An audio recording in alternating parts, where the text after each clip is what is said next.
E stamping എന്ന വിപ്ലവകരമായ മാറ്റം കൊണ്ടുവരാൻ വകുപ്പ് കാട്ടിയ ആ ഒരു ആർജവമില്ലേ, അത് സ്വാഗതാർഹം തന്നെയാണ്.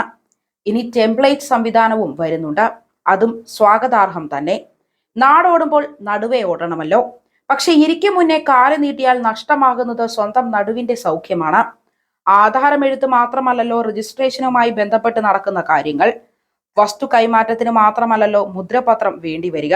വിവിധ ജോലികളിൽ പ്രവേശിക്കാൻ ബോണ്ട് നൽകേണ്ട ഉദ്യോഗാർത്ഥികൾ, ലപ്സം ഗ്രാന്റ് അടക്കമുള്ള ആനുകൂല്യങ്ങൾ കിട്ടേണ്ട വിദ്യാർത്ഥികൾ, വാടക കരാർ എഴുതേണ്ടവർ, ചിട്ടി പിടിക്കേണ്ടവർ, സത്യവാങ്മൂലം നൽകേണ്ടവർ തുടങ്ങി മുദ്രപത്രങ്ങൾ ആവശ്യമായി വരുന്ന നിരവധി ഇടപാടുകളാണ് നിത്യേന നടക്കുന്നത്.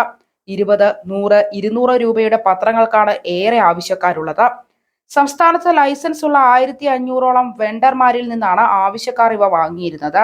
പതിറ്റാണ്ടുകളായി ഈ മേഖലയിൽ പ്രവർത്തിക്കുന്ന വെണ്ടർമാരുടെ ജീവിതമാർഗം കൂടിയാണ് മുദ്രപത്ര വിൽപ്പന.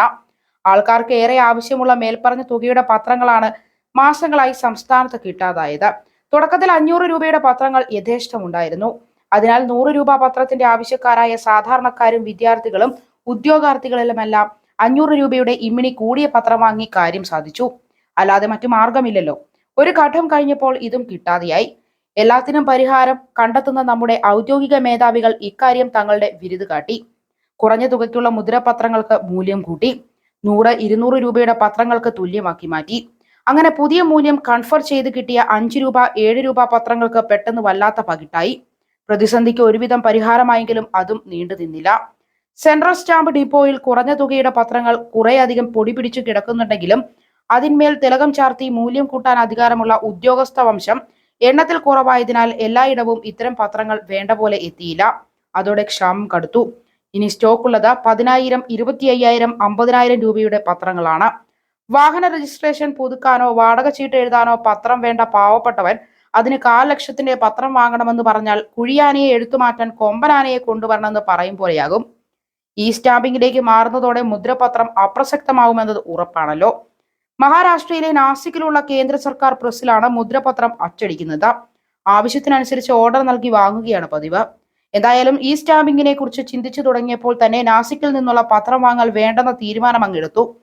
വെള്ളത്തിലേക്ക് ഇറങ്ങും മുമ്പ് തുണി പൊക്കുന്ന ഈ ഏർപ്പാടാണ് ജനത്തിന് പാരയായത്. പരിഷ്കാരങ്ങൾക്ക് ആരും എതിരല്ല.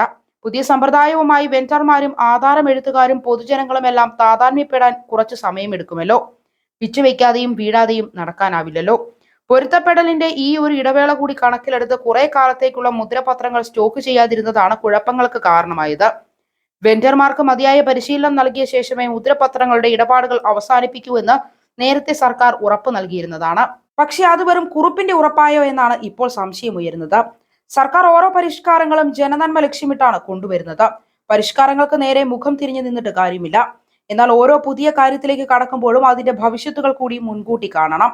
കേന്ദ്ര സർക്കാർ കൊണ്ടുവന്ന നോട്ട് നിരോധനത്തിന്റെ ചങ്കിടിപ്പിക്കുന്ന ഉദാഹരണം വേഗത്തിൽ മറക്കാവുന്നതല്ല.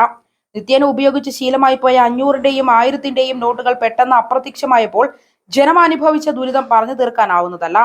ഗൂഗിൾ പേയും കാർഡ് സ്വൈപ്പിങ്ങും അത്ര പരിചയമായിട്ടല്ലാത്ത സമയം കൂടിയായിരുന്നു അത്. അത്ര വേഗത്തിൽ ദഹിക്കാത്ത 2000ന്റെ നോട്ടുമായി നടന്ന പൊതുജനം 1 കിലോ അരിയും സ്വല്പം പലവ്യഞ്ജന സാധനങ്ങളും വാങ്ങി 2000ന്റെ നോട്ട് നീട്ടി ദൈന്യമുഖവുമായി നിൽക്കേണ്ടി വന്ന സാധുക്കളുടെ മുഖം അത്ര വേഗത്തിൽ മറക്കാനാവില്ല. എന്ത് ചെയ്യണമെന്നറിയാതെ പരുങ്ങുന്ന കടയുടമയുടെ ദൈന്യതയും. എത്ര സമയം വേണ്ടി വന്നു അതിന്റെ ക്ഷീണത്തിൽ നിന്ന് ഒന്ന് കരകയറാൻ. തീർത്തും വലിയ പാഠം പഠിക്കേണ്ട ഒരു ചരിത്ര സംഭവമായി അത് മാറി. മുദ്രപത്ര ക്ഷാമ വിഷയത്തിൽ സർക്കാരിന്റെ അടിയന്തര ഇടപെടൽ ഉണ്ടായേ മതിയാകൂ. ചെറുതും എന്നാൽ സമയബന്ധിതമായി വേണ്ടതുമായ പലവിധ ആവശ്യങ്ങളാണ് ക്ഷാമം മൂലം വെള്ളത്തിലാകുന്നത്. മുദ്രപത്രം കിട്ടിയില്ലെന്ന് കരുതി സെക്രട്ടേറിയറ്റ് പടിക്കൽ നിന്ന് കുടിലും കെട്ടി സമരം നടത്താൻ ആരും തയ്യാറാവില്ല. നിശബ്ദമായുള്ള വിതുമ്പലായി ഇതിനെ സർക്കാർ നോക്കിക്കാണണം.